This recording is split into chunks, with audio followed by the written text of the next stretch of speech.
In the second lecture this week, we examined a number of topics, including spatial autocorrelation and cluster analysis, and adding a temporal dimension. In this week's exercise, you'll be analysing the same year's worth of data on crimes across the two law enforcement areas. You'll be continuing in the role of a crime analyst, but in this exercise, you'll be looking at crime by neighbourhood, and you'll be trying to answer a slightly different question, namely to find where property crime rates are high. As always, you start your study by adding your data and performing analysis from your analysis layer. For this second exercise, you'll be using the same data sets as those that you used in this first exercise. As you gain more skills, so the exercises are becoming a little more complex. You're now performing spatial analysis to answer more involved questions and exploring various ways of analysing one set of data to reveal different information.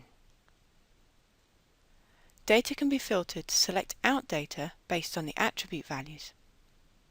Having filtered your data, you'll find the map is updated to display only the results of your filter. You can add new fields and calculate new values in the attribute table in ArcGIS Online.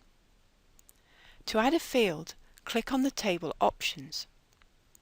And to calculate new values, you must right-click on the field in which you want the values to be calculated.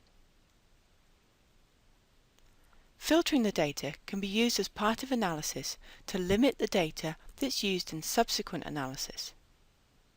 Remember though, you can look at the attribute table to be sure if all the features you expect are being used in your analysis. The Find Hotspots tool can be used to determine if there is any statistically significant clustering in the spatial pattern of your data. Derive New Locations tool can be used to create new features in your study area that meet a series of criteria that you specify.